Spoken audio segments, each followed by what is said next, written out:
Well, all right, folks. David Parsons here. Welcome to Trap TV. I am calling this series Shadow Nation. This is the first in a series of episodes about noir.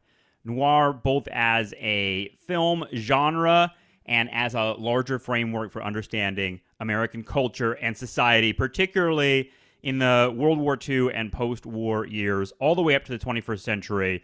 This is a bit of an ambitious project. I want to sort of expand the parameters of what we think of as noir and see why it sort of endures as a genre and as a register in American life, whether or not we actually engage with it as quote-unquote film noir.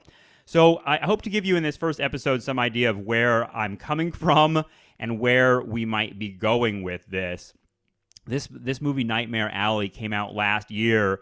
Nobody fucking saw this movie. This was, it's supposed to be a big hit. It's got big stars. It's got Cate Blanchett, Bradley Cooper, Toni Collette, Rooney Mara. I'm just reading the names of the stars on it. Willem Dafoe. This was a big production directed by Guillermo Del Toro, who, is responsible for Hellboy and a bunch of other huge Hollywood movies, big hit movies. But this movie made no money. Nobody cared.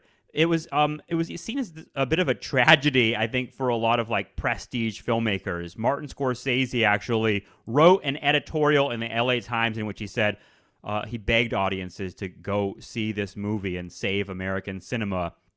So there were a lot of people who really felt like this film connected with the history of cinema, and that's because this film is a remake of a film noir that came out in 1947, also called Nightmare Alley.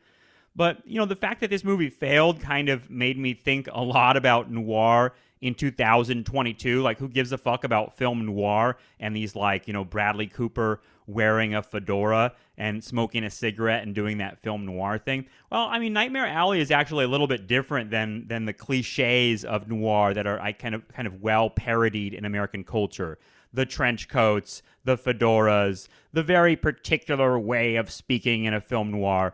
But Nightmare Alley, it deserved to get a wider audience. I'm kind of with Scorsese in that sense. But the other part of me thought, well, noir is a genre and a register and an aesthetic that's sort of hard to pin down. And Nightmare Alley, for whatever reason, didn't hit in the 21st century with audiences.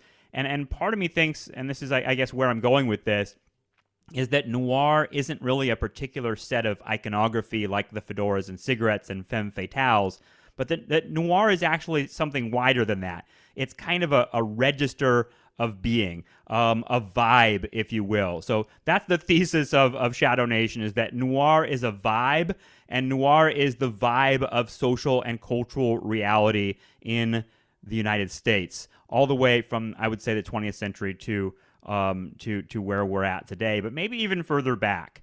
So I want to think about where noir comes from. Like I said, Nightmare Alley is a remake of a 1947 film. This period of time between 1945 and